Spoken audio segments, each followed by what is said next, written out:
What's up, people? Hello, and welcome back to the channel. Welcome back to the Cup Chasers podcast. It is the most dynamic of duos for you this evening, and Xavier will be joining us a little bit later on. It has been half a match week in the Premier League.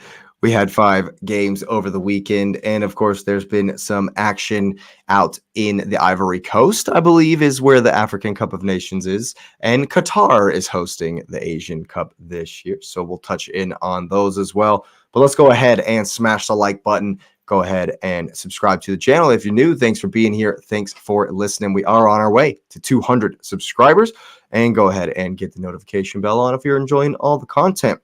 But I think the only place to start is the return of the king. Man, I won't make it like that. The glow session. It's funny, and I don't know what your evaluation was. A lot of people looked at the match and they were like, "Well, City were poor," but they really weren't. Like, they played pretty well. Newcastle were up for it. Both goals were for Newcastle were good goals. I mean, obviously there were some lapses, but it was a good watch. Like, it was. Oh yeah. Like, yeah, you know, of 24, this is so far the best game of 2024. Sure. And I would give it that of the calendar year. Yes. Newcastle was up for it. I mean, people said, well, there's injuries. And I mean, there's injuries on the other side as well. I mean, literally in the game, there were injuries. Yeah, Ederson. Yeah. And he lost a chunk of his leg or whatever happened. That's the second time, too, because Johnny Stones got injured on a play where the ref could have raised the flag. Could have raised the flag and stopped the play, but they didn't, and now it's both Ederson and Stones.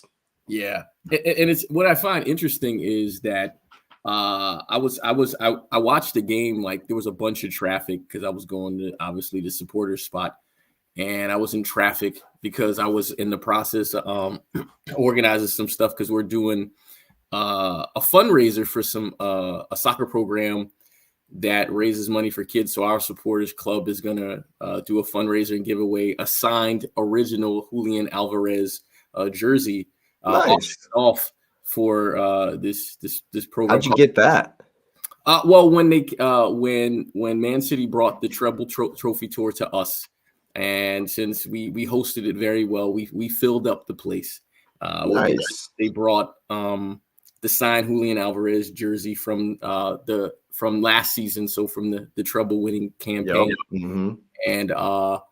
And so they gave it to us so we could give it to one of our supporters, but we made the decision to say, well, let's go. We're working in the community. Let's auction this kit off to someone and let it go towards some young person who wants to play ball, you know? So I think that's cool. Absolutely. I was figuring that out. And I got there and it was 2-1. And I saw the game, like I saw the whole thing. And then when I got there, you know, and I think I'm the weirdest supporter because I'm like, you know, I said, we're fine. Like, I was never actually worried about City because they kept playing. They didn't look frazzled. But as soon as I saw 17 stand on the side, man, I saw 17 walk to the touchline and talk to the ball guy. And literally, I'm not lying to you. All I can see is the hair. Yeah, it's big hair too, because like towards the end when he lifted it up, it was sticking up like Johnny Bravo. I don't know if anybody knows. Yeah. That was my years watching cartoons. Showing your age there. Hey man, Johnny Bravo is the truth. He was Pepe Le Pew with boundaries. Yeah. And so when I saw 17 come on, first of all, I mentioned this last time. You see, there's a different energy, but he came right in and he was like, "Hey man." Yanked them all up and he said, let's go. And like literally the first cross he played, like whizzed across and nobody ran for it because he could have got an assist right there. Mm-hmm. And then when he saw guys weren't really where they needed to be, that run he made where he literally passed the ball into the net. It was literally a pass. Like he played the defender, played his legs. He watched where he made the keeper move and shift just a second to then play it, to just meg him through, get that one, and then the ball to Bob. I mean, the ball to Bob, excellent, but Bob's finish. And Leo Messi is the FIFA best player, yeah. Mm-hmm. God. Mm-hmm. Mm-hmm. Yeah, okay. But I give Newcastle credit because they fought, man. They really fought in the game. I I think they'll be better. I was listening to some commentary, which is true. Like they looking at the rest of Newcastle's schedule, they don't play anybody heavy except Arsenal and one other team. So they should probably win out and probably make Europe. They won't be contending for a title. Aren't they like 9th though? They're like in 10th place right now. They are, but I mean, if you're saying 2 of the next probably 10, 15 fixtures are only 2 of them are against like top flight teams, then they should be able to scrape through one. Because I mean, yeah, even X has leapfrogged them. But injuries and it depends. I don't think they can buy anybody in the window, so I think they are their transfer window is the. Hey, we'll take Isak. Sell us Isak. The physio table. We'll trade you Eddie and Ketia for Alex Isak. He was good. He was. They'll really never do good. that. But yes, that's true. They won't. But he was good. But I give credit to Newcastle, St. James's Park, and every time City goes there, it's freaking barn burner anyway. So I appreciate that they get the team up. I'm appreciative of this break that is upon us because I think everybody will come back healthy, and that includes everybody: Arsenal, Chelsea, City. Everybody will start to be healthy, and they'll look better. So I mean, I'm happy. That City played well. I'm happy De Bruyne brought some energy, and it's funny because somebody said he doesn't have he doesn't have aura or something like that. I think that was the word someone used. They said he didn't have aura, and that's fine because as long as he assists and score goals, he don't need any aura. Just make the neck bulge, and that's enough aura I need. I disagree with that completely. Like as soon as he stood up on the bench. How many miles away are you over here in the States? Everybody knew immediately, like, oh, crap. Oh, I hear it. Like, only City fans were happy because everyone else is like, it's done. Well, it's over with. I saw a question. That's an aura. I think you guys actually can answer this fairly well because one is one of your guys. I don't know which directions we are, and one is your guy. So somebody asked, and I don't think it's true because I just don't think the career's finished yet. But somebody said, "Is De Bruyne the best Premier League player ever?" And I don't think so. I think he's up there. I don't think so. Most people say it's Henry, which I am inclined to agree with. I think Henry is probably the best one. But then I was like, well, I think Lampard as far as like best midfielder. So again, I could have a bias, but I think I can see through my bias and say De Bruyne is not. I don't know if I wouldn't class him better than them only because his career is not over. And so I think it's hard to do that. But I think Henry really put like that standard up there. And I think Lampard, what he did as a midfielder is something that I don't think you're really going to see other guys do. So what's your take on that? Because I mean, there's people starting to clamor for that. And I think we're watching one of the best midfielders to play the game, but I'm not going to, I don't do GOAT status. No, he will be an icon of the Premier League midfield. Like he will have that status when he retires. It might not be year 1. It might not be year 2. He will be like that. He'll most likely be inducted. Like he'll get his. Yeah, I mean he's already there. He's already got legend status. Accolades. Right, he's already got that. So it's just a matter of him retiring with what he's got or adding on to the trophy case to then make a better argument. But I mean, he's already up there. Like, he's a generational talent. He's everything you would want in this game in this day and age's midfield. Which is he sees the pass before it happens. He knows where to play the ball. It's just instinctual at this point. Like, it's just he knows the game so well. So, and a lot of midfielders don't have that. So, yeah, he might not have scored, 300 goals for his club or 282 or whatever it is that Lampard has exactly. It's just Henry's at 284 just in the Premier League. That's Henry. Wow. Which is why. Excuse me. That's for Arsenal. That's total for Arsenal is 284. Yeah. Right, which is my point on why I think it's still Henry. Well, for me, the difference. 32 game season, or 38 yeah, games. But Kevin De Bruyne is, he's doing it in a day and age. Whereas, we discussed a couple of pods ago where there's not necessarily as many standouts, as many superstars. Henry was kind of doing it in a day where there were a bunch of gems, and one thing that I remember, it was Clyde Tilsley, I think, was on a YouTube documentary about Henry where he said at the time that it didn't matter who Arsenal were playing at the time. We had somebody who was better than anything you could throw up, or was just as good as anything you could, put out. Okay, we're playing Madrid. Y'all have got Ronaldo. All right, fine. We've got Henry, and that is kind of the same way you look at it. It's like, all right, you're playing Man City this week. All right, it's Kevin De Bruyne, but we got say it's Real Madrid. We got Vinny. We got this and we got that, and for me, I think there is a shout. I think there's going to be a shout, as much as I love Henry, obviously, because, okay, yeah, Henry did. I was going to mention the Thunderbolt last semifinal, but Henry scored in the Bernabeu, in a Champions League semifinal as well. So I think that the conversation will be had, but I also agree that it should wait until his career is done, until he retires. And people are using, and it's unfair because, and again, like in a basketball sense, I think it's an unfair thing to do, to use a team accomplishment. People are using the trophy count for him. And so for the trophy count, obviously, in the Premier League, he's clear. He's clear to anybody. Like, I mean, outside of like the Man United guys, right? I mean, even though I think, how many did Frank win? He ran 4, right? Lampard's got a lot, yeah. He got 4 leagues, right? I think that's what he won. I think Henry got 2 or 3. Let me look. Lamps I know has 2. I thought he had 4. Am I wrong?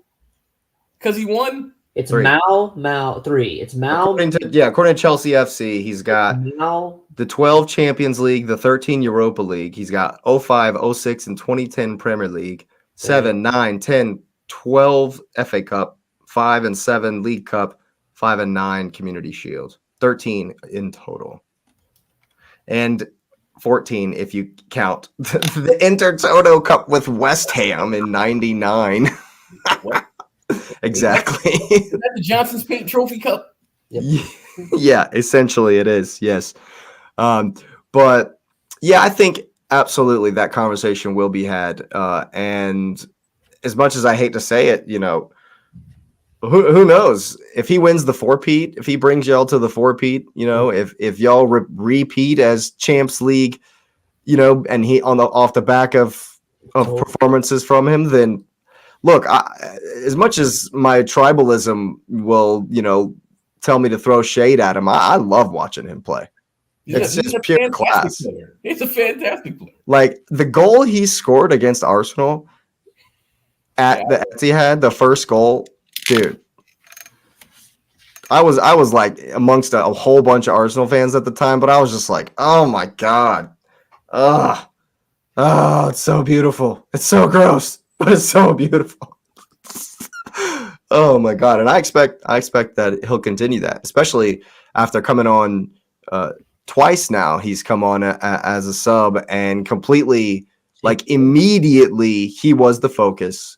He was the one running things, but as you say, I think credit to Newcastle, because what have I always said about the way I would play Manchester City? Yes, Arsenal were completely negative and completely, shut down, and we managed to win the game. But the way I've always said to go at City is the way Liverpool does it. And every single time Man City go to St. James's Park, like you said, Lewis, they come for you from the word go. And that's the way this one was. Just high, as a neutral, what a game.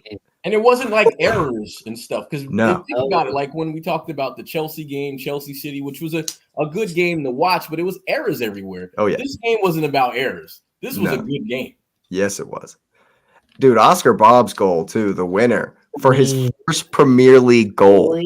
Ice in the veins, dude. Switch it like that? To switch feet like that? And then so clean. And it wasn't even like, like no sweat. Like it wasn't nothing. Like had that one in the bag ready. Yeah. What's so funny is, remember we talked about it the week before, and I was like, you know what? I don't know yet, but I think Bob is better than Palmer. Because I think Palmer's a good player. I do think I rate him. I think he's a good player, but I'm like, I think we didn't lose anything by having Bob. And I think he'll benefit from the fact that he won't be the focus. There'll be no pressure on Bob. So anytime Oscar Bob comes on the field, it's just like, all right, kid, go do what you do. Have some fun, work hard, do what Pep tells you, obviously, but go out and, and show up, because we're not going to need you to score 17 goals this season. We're not going to need you to put up numbers, because we got, the A team out here. Yeah, but the funny thing is while I agree, like sort of an overarching thing, I do think he does feel pressure, because one of the something commentators made a significant point about was City was down. It was tied 2-2, and the realistic substitution is putting Grealish in, and he didn't. He chose Bob over Grealish. Yeah, and I think that matters, because we know Grealish is going to play. It's not like Grealish won't play, but I think it's a big deal that he said, you know what, I want this kid in the game because I agree. I want this kid in the game because I think he'll get us either he'll create a goal or he'll score one. And so I think pressure is there, because I think the pressure that exists from Pep is there. Even though I don't know if you guys saw that, which I don't know if it was a joke or whatever, about Pep saying he might take Cancelo back, which is mind-blowing. It has to be a joke. It has to be. Gotta be. It gotta be a joke. Oh my God, that'd be crazy. But I think that, yes, I agree. There is pressure on him, but it's like, it's the general pressure that is on everyone. My point is, KDB comes back and there's immediately pressure on him to fix everything, to just be the guy and to be the glue immediately, to fix all of the, without Rodri and without KDB, we're this and we're that. With him back in, everyone's like, well, he's here. Yes, we know you have it in you to be absolutely legendary, but you still gotta uphold it. You still gotta do that and uphold those standards. So there's more pressure on De Bruyne and Haaland, obviously, than there is on Bob. Bob has the same amount of pressure that everyone else does. That just playing for Pep. And I remember, yeah. Right. Jake, you made a point. I think you did too. You said, like, well, will he be the same player when he comes back? And then a commentator said something that I thought was worthy of noting. They said, the thing about De Bruyne is he's not making maybe he is, but all of his passes are not passes other midfielders can't make. Other midfielders can make those passes. What makes him special is he sees the pass. A lot of guys don't see them. And his movement and spacing, but to see the pass is where he sort of excels, which is IQ. And you can't teach IQ. Like, that's literally, so that means that he doesn't need to be fast and he doesn't need to be any of those things. He just needs to take up his positions and use his intelligence to do what he does, which really lends to him being such a good player, And so I don't know. I don't think the injury will be a big thing. I don't think he'll start for probably the next 3 games. No. But after that, I expect him to seeing him playing more, where he probably will get subbed more too. So what you're saying is he's entering his Andrea Pirlo phase. Yeah, he is. But remember, I said that. Yeah, you said that before. I think he's really going to be that. Because that would be perfect, because Rodri will sweep up and Foden will have the energy, in the middle. Alvarez has the energy in the middle, and so De Bruyne can just kind of float around, like Pirlo used to, and pick out the pass, and on it. But see, I think what De Bruyne has over Pirlo, and this is in Pirlo's as he got older, and I don't know if this will be the same with KDB, but De Bruyne's got those runs forward where, he's just going to roll it in because y'all are expecting the pass. Goalkeeper's looking the other way, right, and he just slots it through Trippier's legs, and it was so dirty. And then, my mind always goes back to the goal versus Arsenal, dude. Just curls it around Ramsdale, dribbles the whole defense. Like, he's got that in him too. You didn't see Pirlo doing that. It's mad respect. Right. Pirlo is a legend, a champion, of course. But you never saw him bombing forward, taking on guys, beating people, and doing craziness, bombs in the Champions League semifinal, stuff like that. Of course, he may have scored a Champions League final. I don't necessarily remember, but I still agree with the points you made because I'm not going to just let the love fest be that. Is on the back line, there still needs work to be done. Like a point you made in text, and you said they're going at a Gavardiol, which they were, but he's played well. He's not a left back, but he works in there well. And as soon as they get an actual fullback so he can play where he's supposed to be, that guy is going to be insane. Much better in the center. Tell me about Kyle Walker, man. Which is why I came here, because I understand. The funny thing is, we know there's a bunch of stuff going on with him, right? Like I think him and his wife are getting divorced or something like that. I did not know that. Yeah, that came out like the day before the game or the morning of that. He sent a big apology out, and he said, like we're going through whatever, because I think he got caught cheating on her or he had a baby with someone. I'm not going to say what it was, but it was something where there's an infidelity in there because I don't know what it is. But it was released the day before the day of the game. And so people are like, well, what does this mean? Is he going to play worth anything? And both times they scored was him. Because in the second one, Rodri literally was looking at him like, why didn't you close him down? Literally, you could see it on his face. He's like, that was some Ben White defending. Yeah. Now it did. Now both of those required insanely good goals. But I mean, you can't get right. But it's Isak, it's Almiron, it's Guimaraes. I mean, they've got players, Yeah. Guimaraes was hitting, I'm not going to lie. I'm not going to sugarcoat it. I absolutely vehemently detest Bruno Guimaraes. I really do. He's good. He's kind of a really dirty, nasty, disgusting player. Yes. But when you speak on like intelligence, the way he was hitting those balls one time down the wing for Almiron, because he knew that Gavardiol was pushing forward, was up, and so they were just hitting it past him every time, and he was playing some really good passes. Yeah, that makes me hate him even more. Like, it's fun to hate you if you're bad and like Richarlison and you can just make fun of him, but when you actually have skill and I hate you, it makes me hate you even more. He's good. He's legitimately good. Yeah, he is. He's a bit dirty and nasty with his challenges, but so are most Newcastle players. But he is very, very talented, for sure. But yeah, man, I thought this was an absolutely incredible game. I love seeing people go at Man City. I love it too. In the end, I always feel like it's rarely ever works out, but conversely, I feel like that's the only way to do it. That's the only way to play against City. Just have a game with them, right? Especially right now, because no Stones and the back line is kind of not always the same. So there's not necessarily continuity. Kyle Walker is, again, so you don't have an option. It's just again, with Kyle Walker, it's like Akanji's out. Yeah, I don't really have any sympathy for Kyle Walker, to be honest with you. If you recall where he was before he went to Man City, but he made the right decision to leave. I've never, ever, ever, ever professed to like him. I have respect for him. I think he's pacey. I think that he was very poor in the first half. He was. And was very suspect on the goals. But I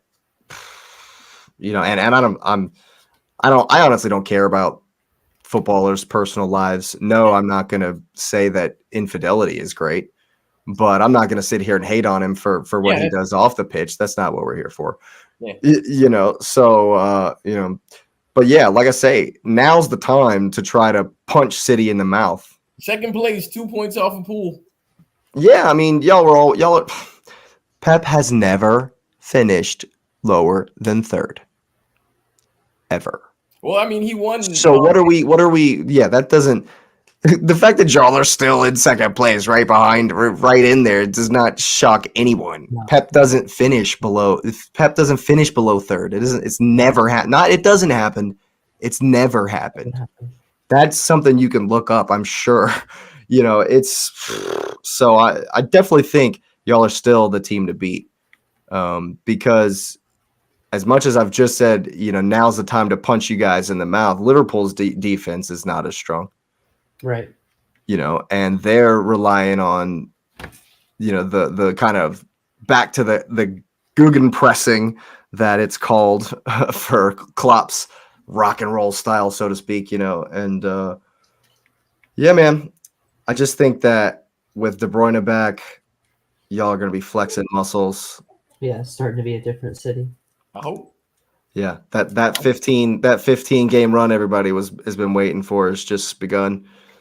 And I don't know what the fixtures are like, but I know Arsenal play Liverpool again soon. So we We'll play them. appreciate you doing a solid. I'm jaded, disheartened, disenfranchised. All the words where I just like I was thinking about it. We got Crystal Palace at home. I'm a little worried, man. Are you? Yeah. Are you? If you don't score goals, you don't win games. Tell me about it, bro. Tell me about it. I know. Hey, man, y'all scored one. Hey. And you won. We'll get there. Yeah. Hey, segues are weird. We'll go ahead and transition over there. That's a good one. You did score one. We did score one. Just the one. Just how Lewis called it, man. Yep. You absolutely did call that last pod. I'm just saying, man. The numbers say it, right? Yeah. You know what? Before I give my bile, you go ahead, Xavier. I mean, honestly, I didn't think it was a bad game. Like, I felt like to play Fulham played us open. They didn't play us very defensively. It was pretty back and forth. They knew how to get us, which was bomb down their wings. They wanted to press to the inside. I mean, it was just these simple mistakes that some of these players make because they are so young. Like, it's no excuse because they're professional footballers and they play for the club. But at this point in the whole scheme of things, like I don't expect some of these guys to hit. Like Conor Gallagher's not going to hit that shot. Sorry about you. Don't know why he's taking it, but I'm glad he's taking it because you have to think about it. Like him and Cole Palmer before that, we don't take shots. No one takes shots. So it's not like we miss opportunities. And I understand like Chelsea's missed the most opportunities out of anyone else in the Prem right now. We've missed the most opportunities. But other than these one-on-ones with the keeper that add up, that stack up that we've missed, we don't take shots. We have clear opportunity. Cole Palmer cuts in and literally you see the frustration because he'll get the ball and he'll hit it just to be the one that takes the shot because no one's taking the shot. So it's not negative. At least we put something on goal. And I don't understand this mentality. Like it's like Pochettino says we need a striker, and I understand that we do. I'm not saying that by any means. Benzema coming in, eh? But if we get a striker and you don't allow him to take shots, like if that's the mentality of our system is to not take shots, it doesn't matter who you buy. The French crypt keeper takes shots, man. I'm telling you. I mean, I would take him. I'm not so paying his wage bill. So I'm not paying my wage bill. His wage bill's like $800K a week or something. Like I'm not paying that. And there's no way you loan him and you don't pay. There's no way you loan him back to make anyone pay that. No one's paying that. No one's paying that. Y'all are crazy. What if Benzema's like, you just don't pay me. I'll just take a pay cut. I just want to play back, please. I'll just pay. I'll pay them half my wage. That would be poetic justice though, because he put an absolute dagger into us in the Champions League. It'd be even better if he came and played for Arsenal and put another dagger on you. I would love that. No. Didn't he get his coach fired though over in Saudi? I don't doubt it. What? That's the first time hearing of that. I think it was like he didn't like the play style of the manager, so they fired the manager because of him. Because he's worth more, right? Because they're paying him more. Because they're paying him more. The coach is on pennies. He's on $800K a week. But no, I thought we played Fulham well. Like last time when we went to Fulham, we won by 2. We come to the bridge, and I didn't feel like in any moment we didn't control this game. I thought Petrovic had a great save. I thought he got us out of trouble once or twice, but that's what we need from a keeper, and he did his job very well. Not saying that any of those were easy, especially the one on the near post. Didn't think he was going to get there, especially early. And it's so that left side, man, Colwell and Sterling. I know it's Sterling. Like I just don't like the way Raheem Sterling plays in this system. Like, yeah, he got us the PK, but like that's his. But you cannot slide at Raheem Sterling in the box, bro. He's gonna find a way to make that a penalty. It does not matter. Like, you should know by now. He's diving. I mean, there's contact. It's a pin, but it's a dive. It is a pin. Yes. He's oversold that to infulgence. Yeah, for sure. Well, because his arms are already right here, so it didn't take much to go. It didn't. So, yeah. I love that. Oh, man. But I hate the missed chances, and we had so many of them. I just felt like defensively we did really well. Thiago Silva knew he was going to get burned on a few of those, played really well back. Petrovic did his job well. I thought DCC had a great game. Like, some people don't think, like, I thought the way he played the ball well. And the reason, and I figured it out watching this game. I will tell you this is my take on the Colwell playing the left side, to answer your question. Colwell gets so far forward. His instructions are what is killing him. This man gets so far forward in and out in the opponent's box that there's no wonder he gets beat on the left-hand side almost every time, because he's had to run 80 yards back and then track some winger who's already got pace on him. Yep. So sending him that far forward to support is like, that's not. Was it Willian? Or was Willian on the other side? Williams on the other side with that's why Gusto. Oh, bro. Then it was Harry. Then it must have been Harry Wilson. Would be their other. Oh, would be the other side. Talk about. But Gusto, I thought had a good game too. Yeah, I thought he had to talk about getting away with one though. Oh God, yeah, definitely got away with it. I've seen that go with the. I've seen that. If it was a red on the field, so is he.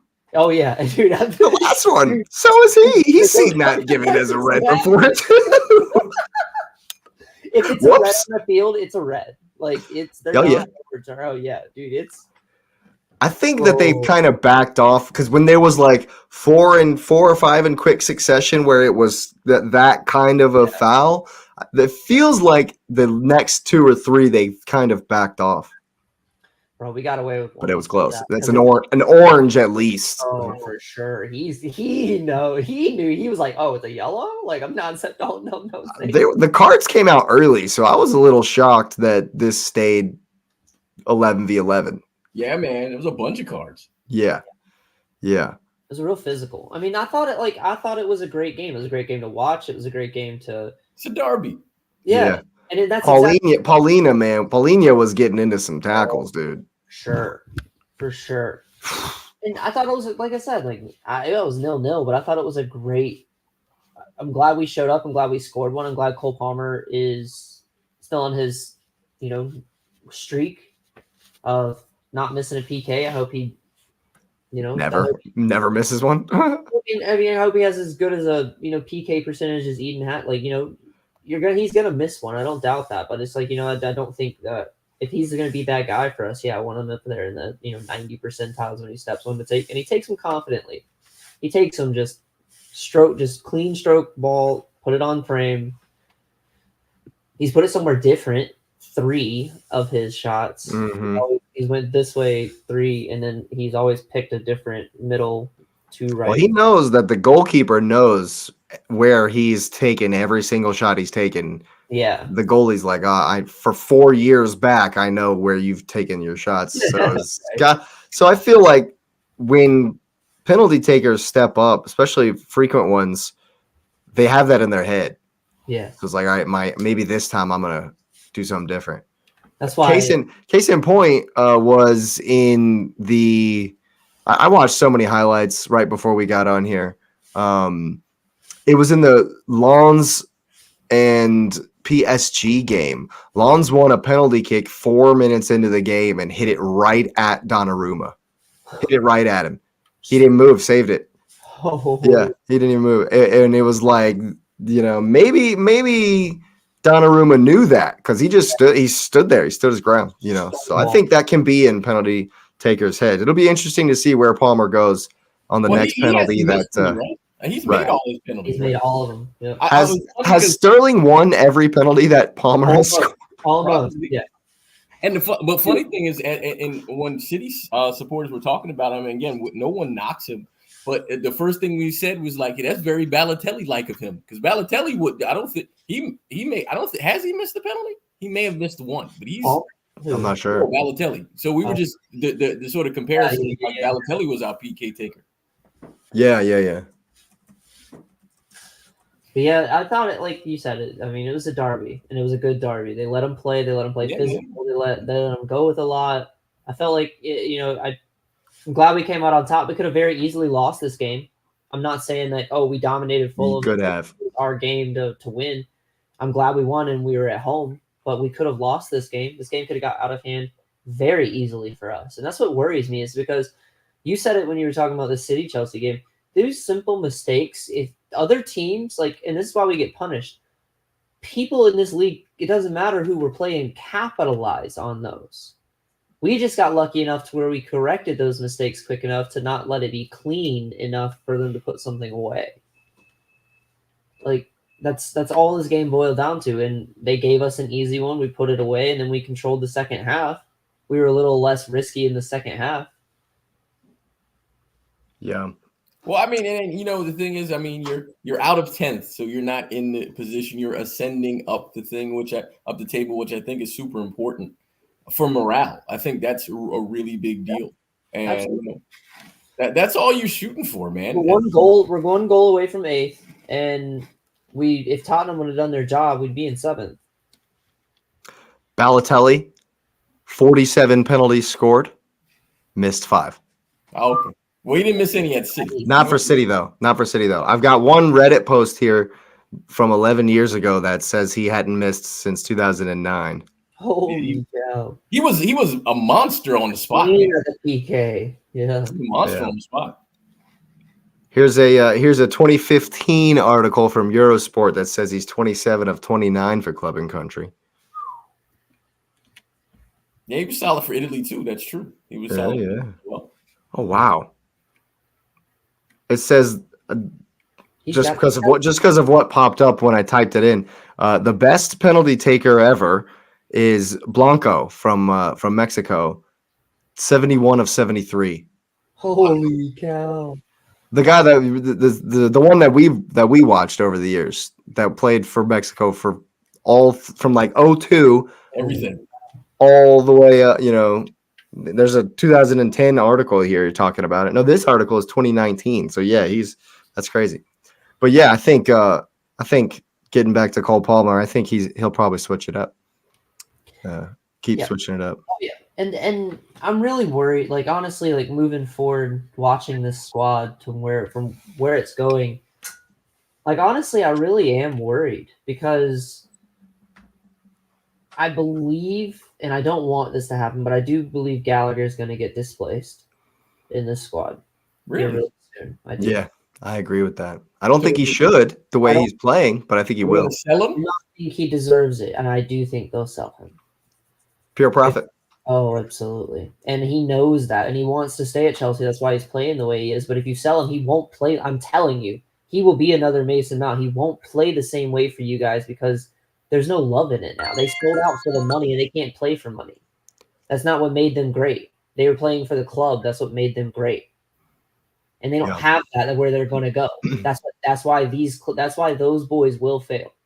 Well, the only one I've seen that's shown interest was Palace. So who are they going to even sell him to? They don't want to shell out. They don't want to shell out what we're going to be asking. What's his valuation? Probably 40 or 50. In the 40s or 50s, but I believe we want 60. Oof. Woof. Yeah, I don't know. I don't know if you're going to be able to do that.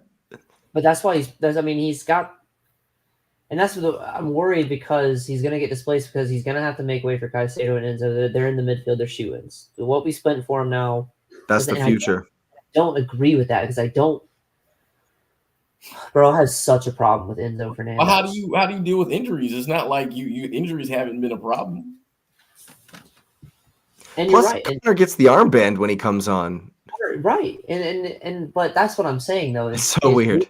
Moving forward, we buy a striker. Like I mean, here's what the roadmap is. If we buy a striker, who's he displaced? Sterling. Sterling goes and sits the bench because he gets sold or loaned out.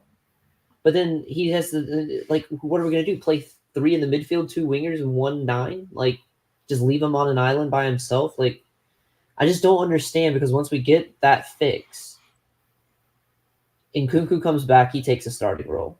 We buy a striker, he's guaranteed a starting role. Enzo's guaranteed a starting role. Caicedo's guaranteed a starting I mean, role. does Nkunku immediately displace him? Because the only time I saw Nkunku play in the 10, in the place where Connor's been asked to play, he was not inspiring at all, really. Well, he can't, but he's not going to press like Connor.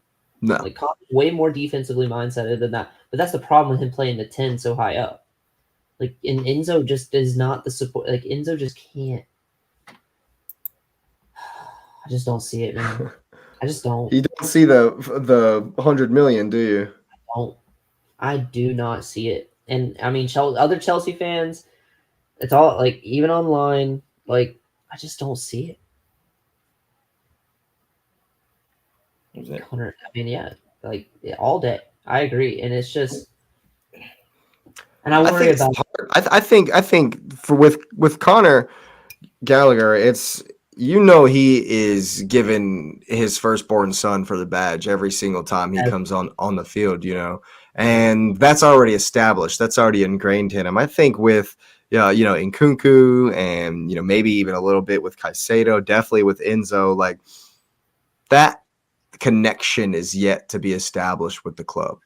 Yeah. That love for Cobham and Stamford Bridge and the whole proper Chelsea thing, and all that is yet to really kind of sink in to like anyone. I mean, Silva's got it because he's been there, grandfathered in or whatever. But all these young guys kind of don't. Maybe not even with Sterling. How long Sterling been here now? 2-3 years? 2-3 years? This third. So he doesn't even really, have it because he's got lots of ties elsewhere as well. Started at Liverpool, was at City for so long, and he's completely focused on national. Like he just wants to play national football. Which, dude, what are you doing? You're not making that. You're not getting a lot of time in that squad. You maybe make it to the Euros, maybe. Got left out last time.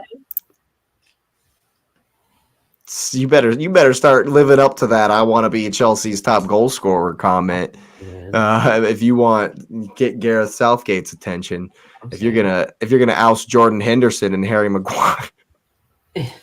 But see, and it's so sad because I find myself really like, I mean, it's just the masochist in it. Like when Connor took the shot from up top, it's still 0-0. He gets the ball, he rips one with his left foot.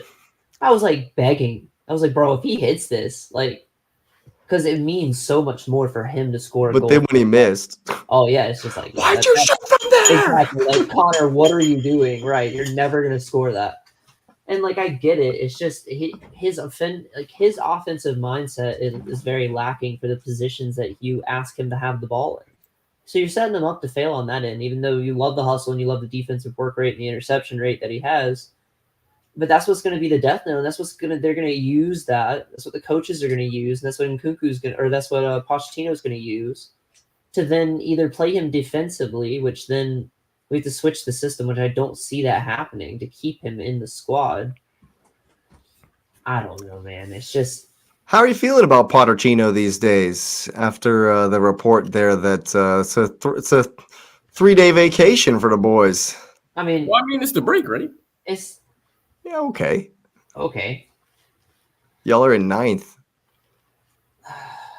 You got lots and lots and lots of work to do. Long way to go to get back to anything, anything resembling what Chelsea was. Right. In the late 2000s, the glory days. Y'all are, I mean, is Cristiano Ronaldo taking 3 days off? Nope. And he's, the greats don't. Was Kobe Bryant taking 3 days off? The greats don't take days off, man. Champions, there is no day off. That's what I'm trying to say, man. And it's just, I get it because we used to have a winter break. Like, yeah, I mean, I'm just saying, like, if you want to be the best if you want to be uncommon amongst uncommon people, I think we need to stay in form. We win 3, we don't let off the gas, right? I mean, that's where I'm at with it. Like, you don't let off the gas right now. I hear resting. Okay, I hear like everyone's tired. We've played a lot of games, a lot of in a short time. Lots going on in the festive fixtures, what have you. You can rest without taking the day off. Right. You can be in the film, watching film, studying different this and that. Yeah. You can have easy, 1.5 hour kind of in the weight room. You don't have to go hard and kill each other every single second of every. Play the U12s. Go to Cobham. Go play the U12s. There's a scrimmage day for you. Play light. Nobody. I mean, Arsenal did a whole training camp. They're in Dubai right now on a whole training camp. We didn't. Yeah, we went and we did our thing, and they're probably having a good time because Dubai is Dubai, but it's every day. They're training. Cities in the Middle East as well. Yeah. I just don't understand it, man. I mean, at some point you got to win your locker room over. I get that. You can't be this. It's not my style. Yeah, but Potter's pool days didn't really do it for him. No, it's not my style, man. Well, Yeah. it's hard. What I do like seeing is I like seeing Frankie licking his chops up in the owner's booth with Todd at the bridge games, waiting for Potterchino over here to just screw up. So he can get his fourth interim. Well, the funny thing about that is, I mean, is there really a desire to change the Chelsea culture where it's not player centric? Because I think that's part of the issue. Because Jake, you brought up something, and I thought about this as well. You talk about the Chelsea legacy, and they've built a really good legacy over the last obviously they have a long history, but over the last 20 years, they've really established themselves as like a European giant.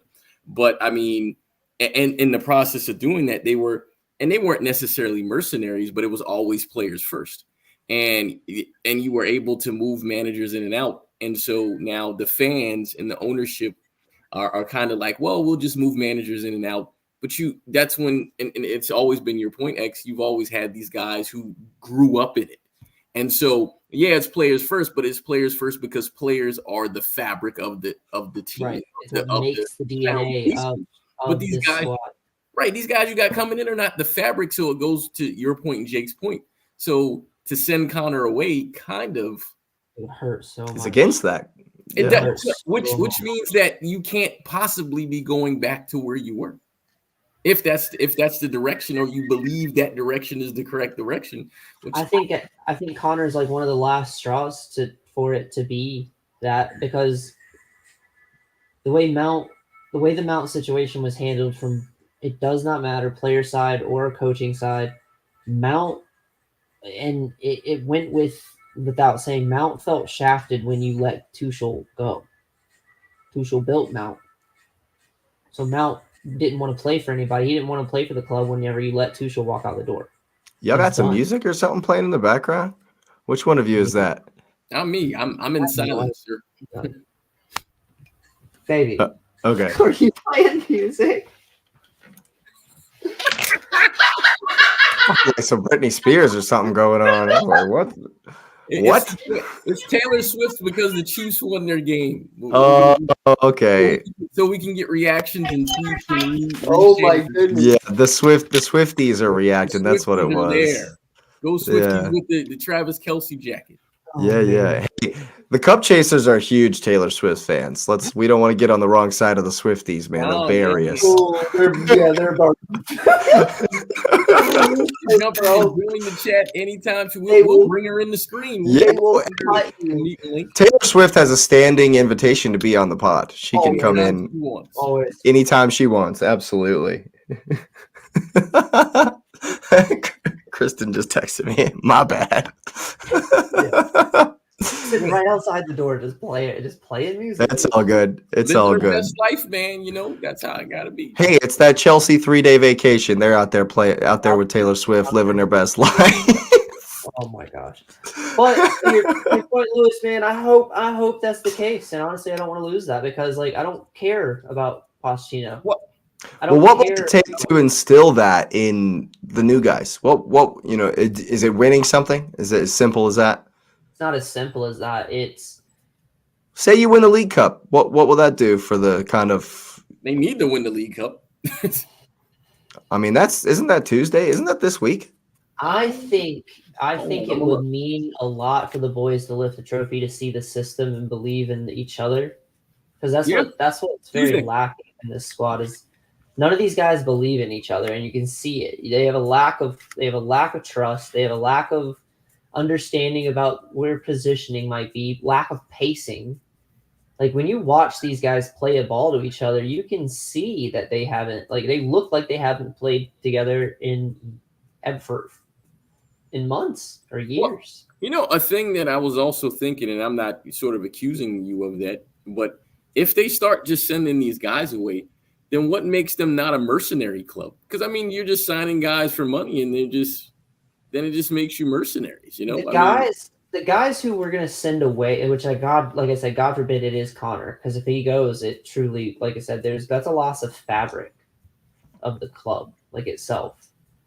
No, the energy drink special is 2 weeks. The FA Cup resumes this week, midweek. But they play on the 26th. Like They got their next 3 games, like that. Their window is awful. So I know we joke that they took the time off, but they play the 23rd, the 26th, and the 31st. Like, and it's a semifinal is Villa in the FA Cup, and then they play Pool at Anfield. Like those are rough, man. The next 3 games are rough. That sucks. Plus you have to send. Days. Plus, it's a semifinal for Middlesbrough that you're losing in. Yeah, already. So you damn the Torpedoes, man. You got to go for it. And the funny thing is, 2 of them both cups are at home, but then you have to go to Anfield. Yeah, Jesus Christ, man. That sucks. That's an awful run. Yeah, man. Oh man. The one game you're you would definitely think you guys would win is like you're already down. You're already losing. But see, and that's where I just asked the question, because like playing Middlesbrough the first time, this is where you had to put them away that first one. Yeah. Well, you don't have this right here, because they've literally made their next 3 fixtures must-win games. That's rough, man. That's rough. Telling you. But yeah, if we let these guys go, which like I said, the ones that we're gonna let go, I don't think fix the system. I don't think it's gonna fix like having run-ins like this. I worry about our performance in a semifinal. I worry about the boys whenever they get in these big games like this. And Silva's got 1 foot out the door. It feels like. Yeah, well, not because he's like not attached to the club or not in love with the club or anything like that. It's just time. It just is what it is. He is playing. Honestly, he took a look around the locker room, and I truly believe this. I'll die on this hill. He took a look around the locker room at the end of last season and said, "It's not that I want. It's not that they need me here. Like they need me to play. There is no There's not enough guys here who are healthy. There's not enough guys here who have experience. If we're going to have any amount of success, they need me to play another year." I don't think he wants to be playing. Like, you can see it. Like, I mean, granted, I understand you're not going to dive into challenges like that at that age. I get that. You're not going to brute yourself into challenges at that age and stuff like that. He uses his head a lot, which I value. Dude, like, you watch him play. When he slipped and then got up and was haul-assing to get back, I'm like, when that play was over and there was a stop or whatever, a break or whatever, I'm like, I could almost hear him thinking, God, I'm getting too old for this. Right. And so I think he just took a look around and said, man, I have to, like, they need me here. I have to play at least another year to let some of these guys learn and get healthy. And next year he'll take on a coaching and an advising role for the youth academy to help the boys come through. I mean, that's the plan. No, he won't be a coach. He can't speak English. Do something with the academy. He doesn't speak English. He doesn't want to speak. He doesn't want to speak English. We'll put it that way. So I doubt he'll kids stay on the sideline and translate for him. He don't care. Like, there's enough Brazilians in there. He's good. Yeah, there's enough. Y'all know Portuguese. Y'all know Portuguese, right? Hey, coach, I'm from Ireland. Tell him. Oh yeah, well, Chelsea get the win. Very important win, especially since it's Hell Week, I guess we'll say. It's got running the gauntlet here coming up. So it's Villa first in the FA Cup. No, they're not Sterling away from home. See what I did there? But still tough. Still Villa. Still going to be a tough one. But yeah, segues are really, really weird. Speaking of Aston Villa. Bro, how do you blank in this What game? A game this was. Did you watch this game? I watched this game. Was this the one you said this has 0-0 written all over it? No, he said Burnley, Luton. I thought Villa was going to blast Everton. But you did say it. I just couldn't remember. I called it a draw. I said 2-2, but I said I did get the draw. I got the draw on the next one, on the Luton game. Yeah. Man. First of all, the disallowed goal was kind of iffy. This whole being in the goalkeeper's view thing is like the most subjective, right? The most subjective thing goal. I can think of. You know, it's an absolute rip. Just like today, just like in the African Cup of Nations in the Ghana game, it's the same thing. Thunderbolt, and it one of the best goals I'd seen all day, and there was kind of a guy in the goalkeeper's view, kind of, you know. So I mean, I get it. You could call that every time, but yeah, you could, yeah, you know what I mean. So I just Everton, man, what's going on over there, dude? What are y'all doing? But before the end of this season, man. They're angry. Like, are they going to get another bounce? Are they going to be able to, like, this is like another sucker punch right to the gut if they catch another deduction. I mean, it just seems, I know we joke about it in the chat, but it really feels like the league was like, you guys were not supposed to survive last season. So guess what? Abdoulaye Doucouré, I don't know what you were doing. That was not the script for you to score in the last day. That was not supposed to happen. That script. I don't know what you're reading from. Sean Dyche was supposed to get fired. Like, I don't know what happened. It was a debacle. and now the league is like, this. We have to fix our mistake. Rolled into shambles because Leicester was supposed to be. Yeah. And you know, we're just gonna throw Forrest in on this one. Just to make it not look so, you know, yeah, like so obvious.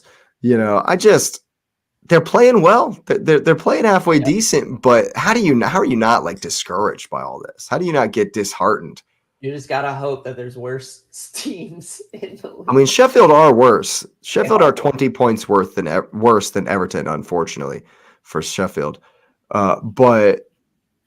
Because I still think even if they catch another deduction, they'll finish ahead of Sheffield. But finish right.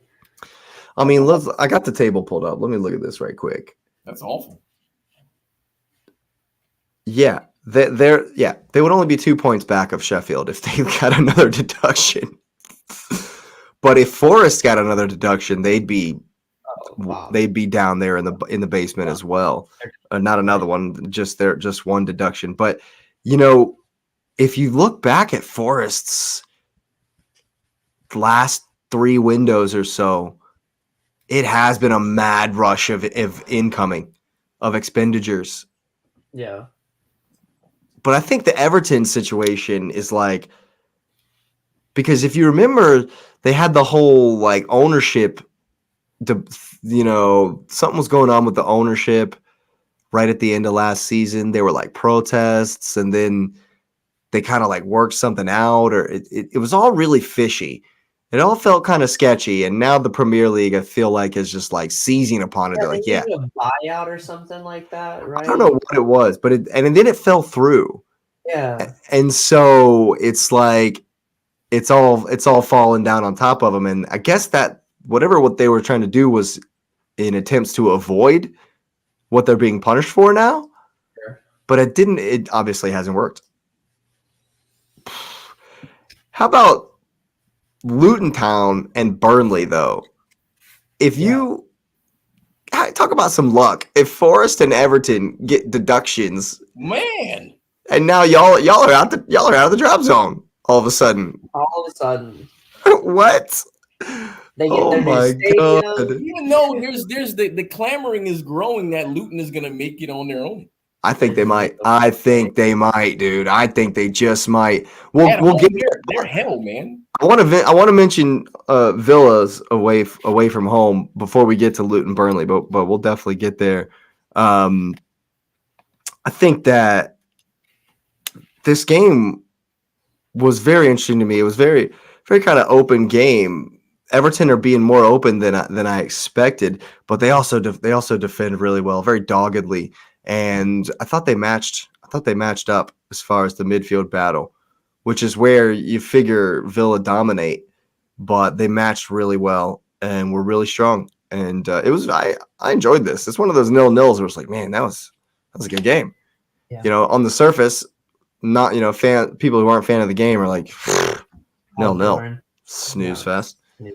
Yeah. They scored a goal and they wouldn't even give it to him. Like, what is going on here? You know, but yeah.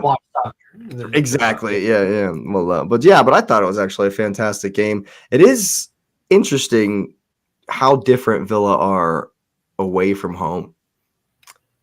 I don't know what it is because they seem to be lethal at home, and then there was some chances that went begging in this one. For sure, that I was surprised. A couple of kind of final third decisions that kind of like there was one moment where Diaby waited just one step too long to play it to Watkins, and the defender got back instead of Watkins having a free shot. And it's little things like that they seem to get right at home. I know. Sometimes I feel like it doesn't matter where you're playing, but I think in this league it absolutely does.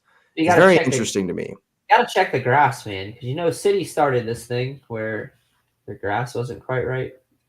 Yeah, check the grass down at Goodison.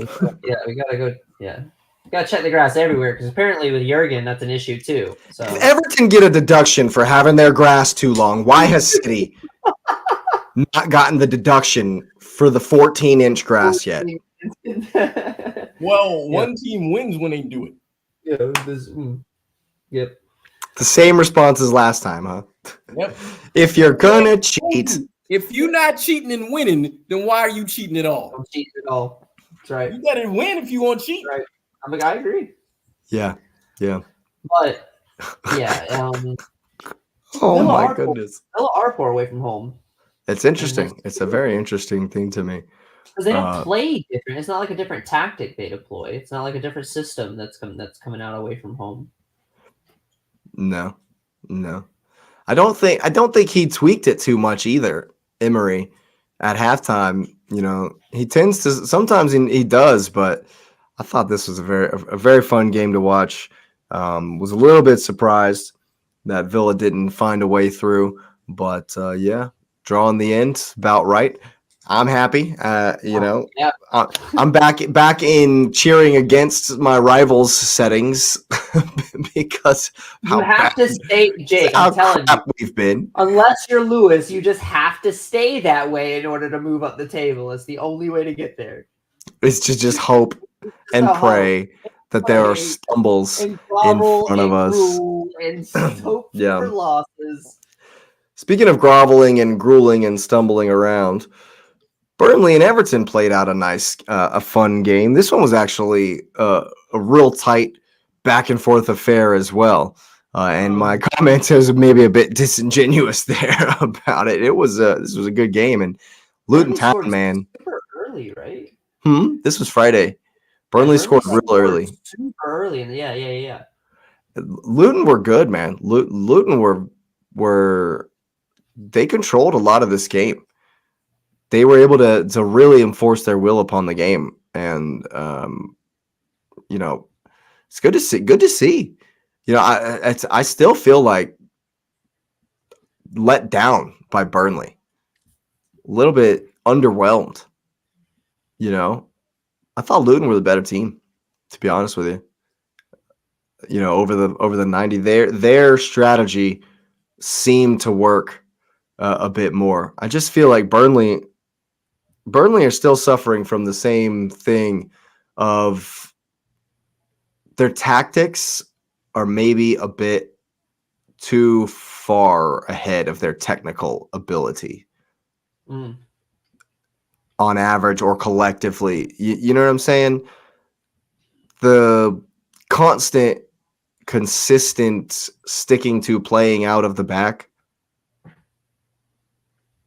is brave. It's fun to watch when it works. You need players for that, though. Yeah.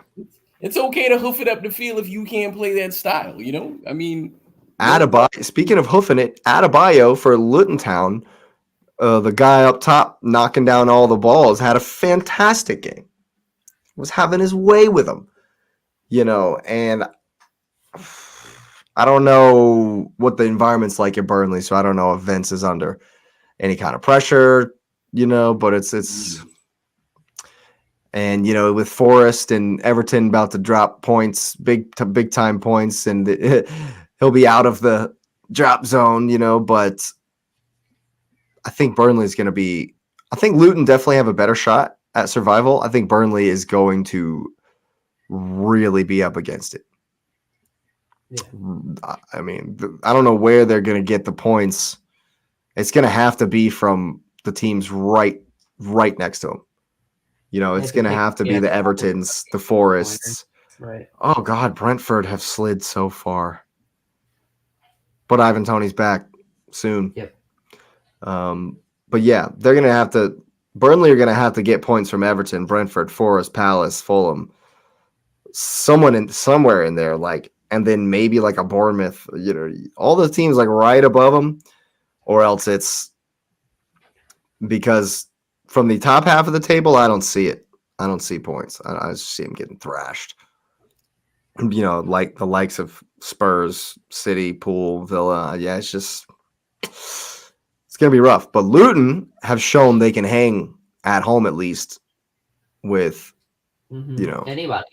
Yeah, they gave everyone trouble. Pool, Spurs, City. They've given everyone trouble at Turf Moor. So, yeah, I think Luton might survive, man. That'd be awesome. Might survive with, you know, even without all the deductions. That'd be awesome. Yeah, I would start a my pro character, and at Luton, and if they, absolutely. Nice.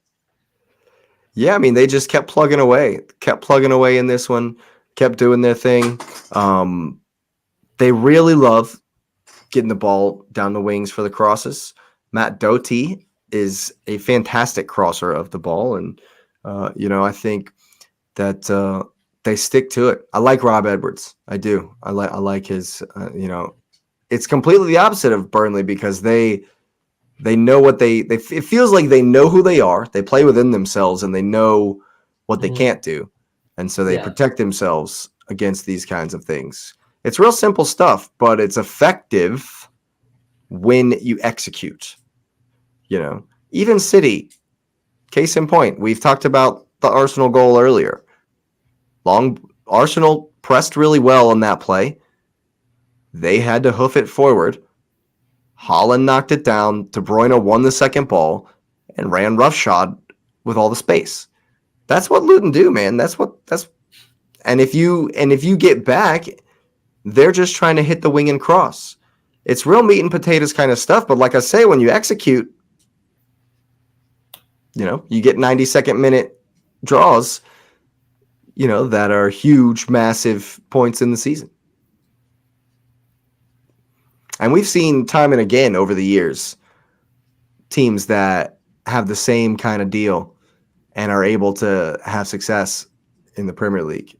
No, it's not selling tickets like City or Liverpool, but, you know, at a certain point when you're having success in the Premier League, fans are just like, hey, win the game, man. That's where I'm at right now. Yeah.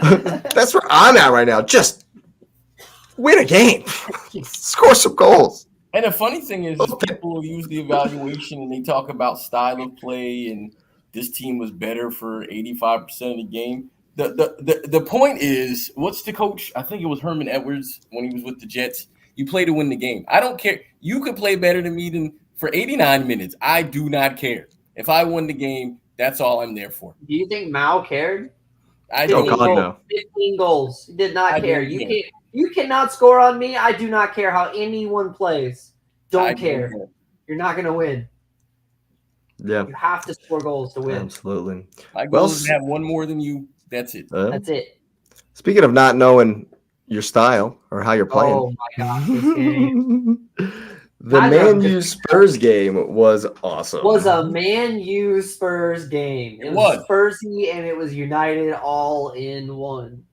Oh my god, bro. Yeah. Legacy. And it's so bad because this was honestly, I mean, I hate both teams, so I think it was a trash game. Like, just because it was a barn burner, dude. That was an awesome game to watch. Well, at least the first half was. Yeah, bro.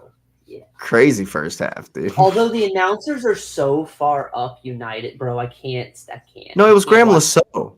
I can't watch. It was Graham Lasso. I watch in Spanish, gentlemen. It's probably best. Graham Lasso is the most bitter, just hater. How do you let the most biased Chelsea fan in your commentating team commentate a Spurs United game? Yo. Some of the stuff he says is I just gotta laugh. It's so great. Bro. Oh my goodness. But yeah, man, I thought this was good. I thought that it was nice to see McTominay miss Lukaku status right there at the end. I don't mind the draw. I don't mind the draw. I don't mind the draw at all. I would have preferred a United win, I guess. Can they both lose? That's kind of what a draw is, right? Yeah, but they both got a point. Can we take that away from both of them?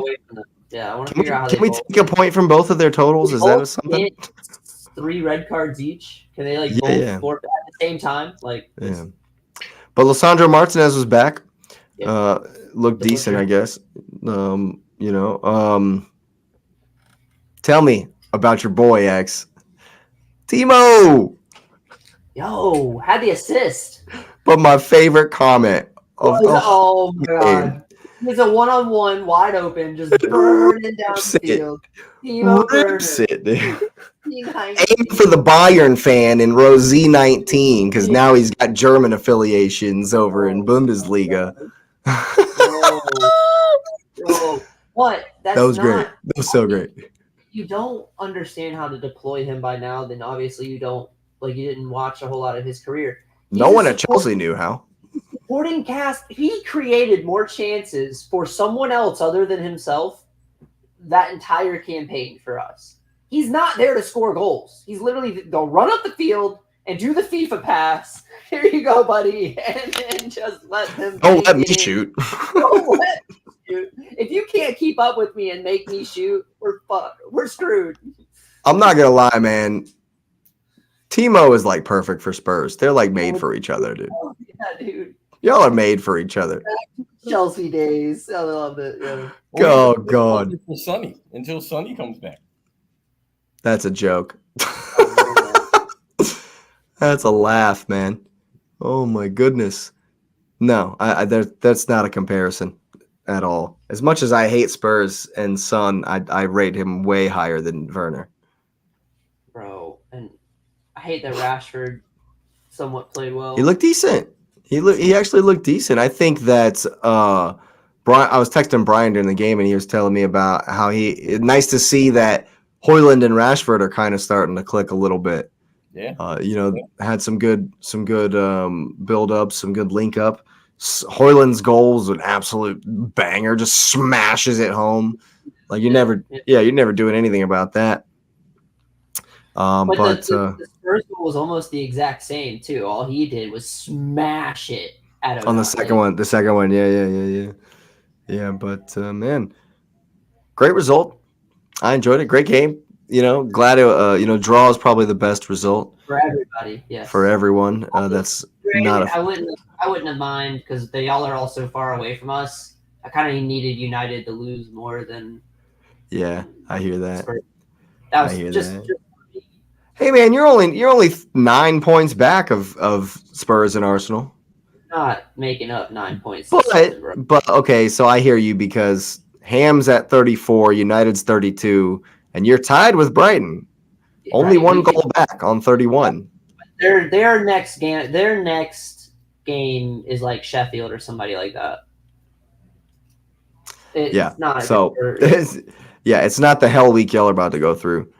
No. You We could be know, in 12th place at the blink of an eye. So yes. Yeah, but United could have won it in the end. I think Spurs had some opportunities to win it as well. Didn't they hit the bar one time? I'm thinking. Like I said, I watched so many flipping highlights right before we got on here that it's all running together. But yeah, great result for everyone not affiliated with either of those clubs. But speaking of all the highlights I've just watched, the African Cup of Nations and the Asian Cup are going on right now. There have been some interesting ones yesterday. I personally believe, from what I did see, it's Japan and Korea are going to be the teams to beat in the Asian Cup. Man. What was his name again, Lewis? The guy from Korea? I've already forgotten. Hold on. He's for PSG. Yeah, it's that guy. Lee Kang-in or something like that. Kang-in Lee. Kang-in Lee, there you go. Absolute banger, dude. This goal it was the second goal. Okay, yes, it's by rain. I had to look up the nation just to learn about it because I didn't know a single thing about them. But the dude, absolute banger, man. He receives the pass in the midfield with his right foot, takes a fantastic touch with his right foot ahead of the defender, rips it around the goalie with his left, curls it around the other side.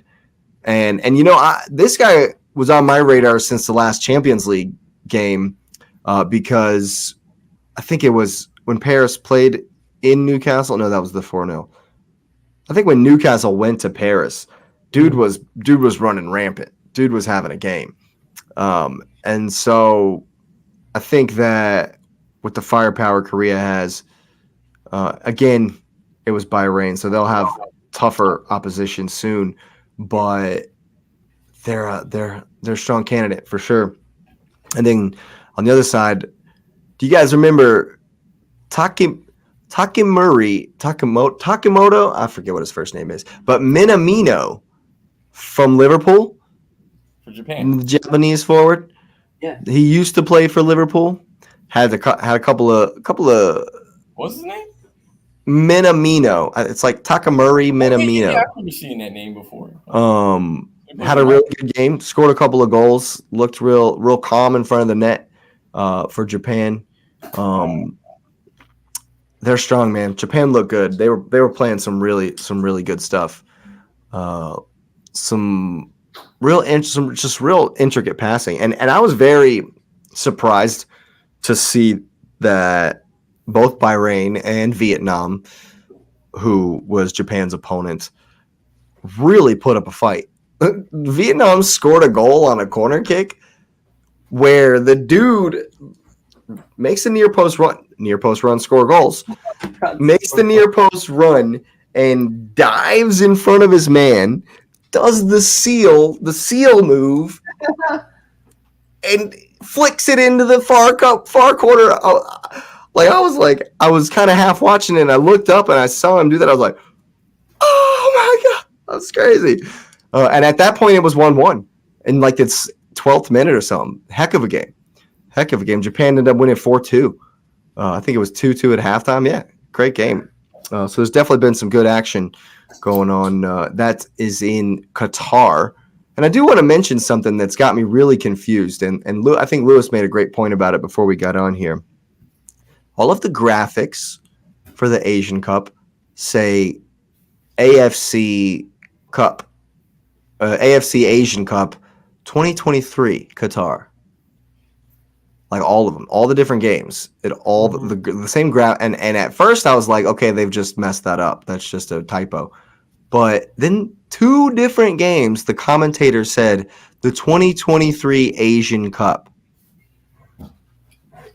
I'm checking the news because I'm looking at it too. Is there a time warp? It might Did have they been get delayed? It might have was supposed to play last year, Right. and they were. This is gonna sound really dumb, but when is Chinese New Year? It's next week, I think. Is it? It's like that next not? week or 2 weeks. Does that not? Would that not dictate? Oh, That makes sense.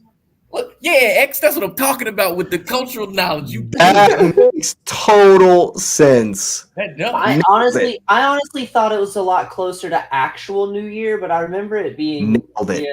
Yeah. Nailed it. That's got to be. But so in the middle of the tournament, are they going to switch it to the 2024 Asian? like 2023, 2024 Nations Cup. Yeah. Wow, that was not even. I would never have come up with that. I got your answer because Google does the thing. So it says the origin of the name, the AFC Asian Cup, was maintained for sponsorship reasons. Money. It's money. Always comes back to the money. Also, just so you know, originally it was planned to start in June 2023. The tournament was postponed to January 2024, and that's why they did it. So sponsorship, and it was supposed to happen in the summer. They're just like, we'll save money. It's still Crazy. it's still technically 2023 over here, so we're running with it. Not crazy. I like X's answer better. X's answer is great. But of course, there is another international tournament going on down in the Ivory Coast.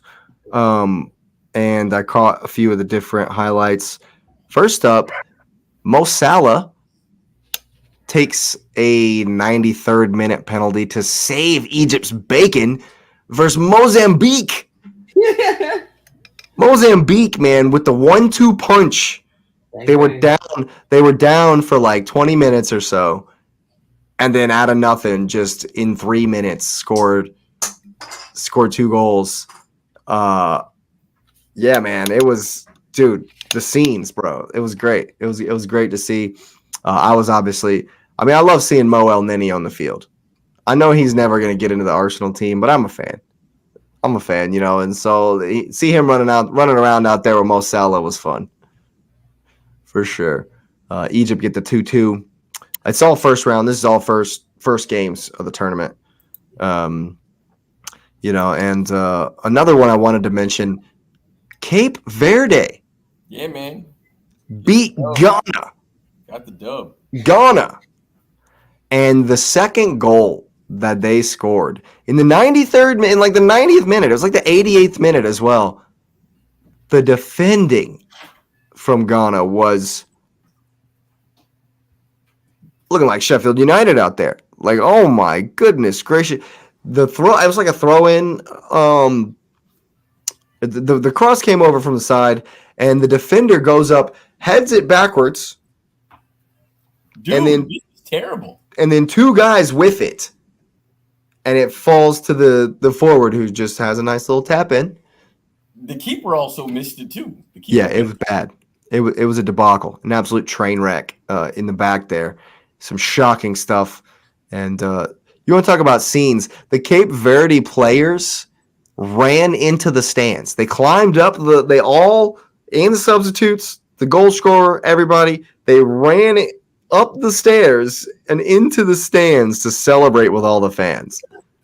It was so great. I'll have to go watch that. It was so great. Yeah, you got to go back and check that out. It's looking crazy. That was so much. That was so cool. Yeah. They're top of the table too. So yeah, they are. Fans. Yeah, they are. Let's see. What was a couple of the other ones that I took a look at? Ivory Coast was strong in their game. Nicolas Pepe was playing for the Ivory Coast. Oh yeah, the Nigeria game was interesting as well. Osman with a tap in. But we need that. I would enjoy that because it was the same kind of miss that Saka had, that Havertz had. Okay, it wasn't like his goal was literally like in the goal. It was a misplaced clearance. The goalkeeper kind of flaps at it, and it's like on his head, and he's a yard out. So Lukaku would have missed, but Osimhen puts it in, but what's interesting to me about this game, and I actually wanted to mention it earlier when we were talking about the Fulham game, is that Alex Iwobi was kind of running the game for Nigeria. And he's been decent, for Fulham. He was decent for Everton last season. He's been decent for Fulham this season, and stepping up on the international stage as well, and I always liked him. I never thought he was a goal scorer, and Arsene Wenger was trying to get him to do that, and so, he lets you down in front of the goal, but his work rate and he's got a great eye for a pass. I think Nigeria have a good shot. They got a team for sure. But also Australia are in they're in the Asian Cup, excuse me, not the African Cup. They played India, and India held out for about 60 minutes against Australia, which was surprising. I didn't even, Right. I expected 8-0 from that one, but They said, "Don't ever doubt me." yeah, absolutely. Let's see what else did I look at today? Like I say, I watched like all of it. There's 3 different Guineas in the tournament, in the African tournament, somehow. Yeah, there's some I've never heard of. The Baaaaack, Guinea-Bissau. Yep, Guinea-Bissau. Guinea-Bissau played Equatorial Guinea and Guinea. somebody. Equatorial Guinea got a draw for somebody they were definitely not supposed to. But like I said, that's my point though from earlier, is that a lot of what I saw was the underdogs going for it, really surprising teams, and international games are. Oh, here it's right in front of me. International games they're interesting. It's definitely not like the Premier League at all. It's definitely feel it's more individual talent can do more, can win games more. For example, Egypt was almost Salah. It was all going through Salah. They were all looking to him to do stuff, and he was the focus, the defending as well, which makes sense. So I think there's definitely some good talent on display, both in Qatar and Côte d'Ivoire. Well, I mean, you have to win the international games because that's what matters to the world, especially when they choose annual awards. And that's all I have to say about annual awards. I feel like the Premier League winners medal and the trophies, that's feel like that's enough, because when you start handing out farcical awards, like when did the FIFA's best awards start? I don't think I've ever heard of that. The funny thing is, and this is, did you know Rodri, who won the Champions League player of the season, right? Yep, was not included in FIFA 11. Was not included. Jude Bellingham and Messi were for last year. See, this is why I thought that maybe there was confusion about the dates in the Asian Cup, just like because FIFA might have their dates mixed up because they thought they're still in 2023 and looking at 2022 to do all of these these awards. But then I read that the FIFA best started in 2023. Woof. Messi won the Ballon d'Or because they gave him a World Cup, and then they gave him an 8th Ballon d'Or because he needs another one. And that's fine. He won the World Cup. But after that, he played half the time for Inter Miami, Inter nobody, and they won a cup that they invented so that he complained about playing on turf. Like, this is the guy that's the 2023 FIFA best. It's getting old. If you looked at the formation of it, You know, most of them is 3-4-3, 4-3-3. Mm-hmm. The FIFA 11 is a 3-3-4. They added 4 forwards to make it work. Oh my! 4. FIFA's best has only been giving an award for 8 years. Yeah, it's just I'm just trying to understand how Rodri, who won, he won a national team cup and was the best player of that tournament. Spain did win the Nations League. Yep. He won a national team tournament. Yep. Was the best player of that. Like he won that award. He won the Champions League best player. He was in the Ballon d'Or team 11. I'm confused on how he didn't make the team. But that's cool because what did I say last time? Just keep giving the motivation. People like, oh, well, I wonder if City's going to be motivated. Go ahead. Keep doing what you do. Keep giving Messi awards. Keep going. Keep spurning Holland for awards, you know. So that means if it's the case that when Messi wins the MLS next year, you can book that. Oh, yeah, absolutely. Oh, it's over. That. Not only will he win it, he's going to win the treble there next year. Of course. So when he wins the treble with Suarez and Busquets and treble. Alves, right? Because you got the Lamar Hunt Trophy, you got the made up trophy they did, and then the league. Oh, they're gonna redo that America's Cup or whatever the crap it was, whatever it was. Of course they are. What do you mean? when he wins the treble in the Americas, mid-season cup or whatever, yeah, where they like interplay the season. When he wins the treble in the Americas, the narrative will be the only man to win the treble on both sides of the world. Book it. And he'll win the Ballon d'Or. I'm so over this. I'm so over it. Yeah. Like Messi how was a fantastic player. They didn't need to make up stuff. He was.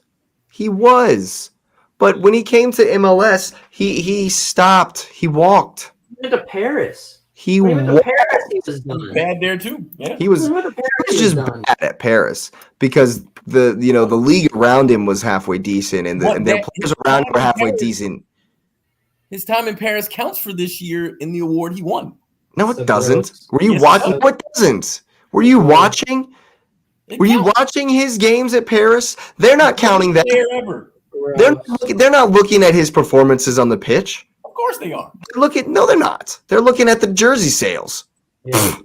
They're looking at all the publicity that David Beckham got, that Miami gets, and now we're bringing in Busquets and Suarez, and next up's going to be R9, and they're going to pull Andrea Pirlo out of retirement. Like, come on, man, this is getting absolutely ridiculous. It's just stupid at this point.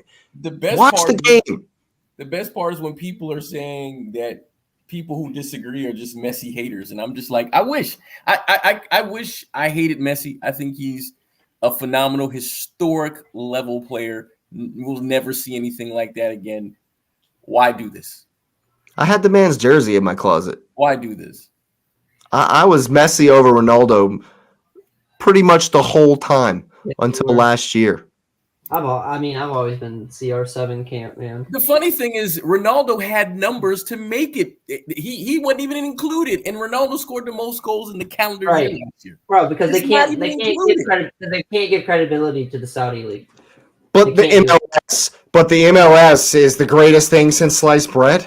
That's what we need. That's what we need. Y'all want money? Y'all want to make some crap up? Let's get a Saudi best versus. Let's get the Saudi Pro League teams play against the MLS teams in a one-off tournament. They are. Ronaldo's team is playing Inter Miami. No. I don't want a publicity stunt. All the teams from the Saudi League entered into a cup with all the teams in the MLS Cup. I bet the house the Saudi team wins. Really? Dude. Yeah, I would expect Ronaldo. Dude, you realize that the Saudi Arabia team that beat the champions of the world was like 85% Al Ittihad or Al Nassr or whichever one. Yeah, they put that together. One of the club teams from Saudi pretty much was their national team in the World Cup. And they were way better than anybody expected. Are you telling me right now that that Saudi team couldn't have beat Berhalter? Well, I'm saying that you and I watched the MLS All-Star game, and I think the Saudi All-Stars probably could get there. Yeah. I think the Cup Chasers All-Stars could take down the MLS All-Stars. I have no respect. It's very, very blatant. I'm just sending the ball over the top to X every time, man. Yeah. He's just going to run. There's no need for him to come back. Don't come back. He won't. You can ask him. He won't. I have experience with that. Yeah. I have actual real-life experience with his refusal to run back. I remember one time me and Jake ran a bomb outside. Jake would always run the middle because he knew I was flying down the wing. And I send a cross in or I pass the ball to Jake, and we're jogging back. And the game's going on, and Jake looks over at me, and he's like, "Why are you up here?" And I'm like, "It's not going back, bro. Like, I'm waiting for the next." He's like, "Why are you here? Go." This was not in the era of 4-3-3s. This was a classic 4-4-2. In fact, we kind of played with like a holding striker behind me. I was the farthest forward, and like Casey would be back behind me. Blaine would sometimes be in behind me as well. But you were a pure right midi, supposed to go up and back.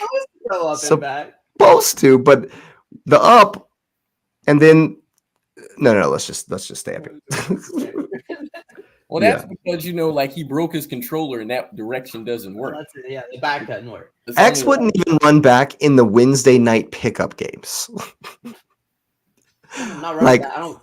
We played a pickup game at CSU on Wednesday nights. There 50 people would show up on the practice football field. Uh-huh. Yeah. It was a madhouse. It was an absolute cluster. But that's a good area, man. Like where where the field is, that's a good area. I know the area. A lot of guys play ball. You been to Charleston Southern? Yeah, because I went. My cousin went to. He played football down there for a little while, and then I've been down there several. So you've seen the practice football field, right? Yeah, that's where we played. That's where we were played. That's where I broke my collarbone one time because I refused because I played in flats because I'm an idiot. It's definitely my fault. 100%. I'm an idiot. But yeah, that's where the team. That's where we started the team was from those Wednesday nights. Yeah, we were just cultivating. Do you remember Big Bernard, dude? Oh man, he was so funny. But yeah, man, I think that FIFA is just. Oh, let me add one more. Ederson won the goalkeeper of the season and was not included in the team of the season. What? Courtois was in FIFA 11. Ederson won keeper of the season, though. Courtois? Talking about the man that couldn't even keep his job because he got hurt? Man couldn't even keep his girlfriend because... Oh, no, wait. No, that was Mr. Studios. Never mind. That was the other way around. Whoops. Oh, my goodness gracious. Yeah, I don't understand anything FIFA does anymore.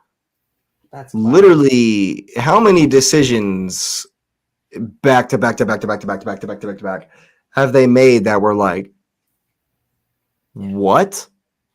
Okay, so we didn't want to play a World Cup in the desert in the summer, so let's move it to the winter.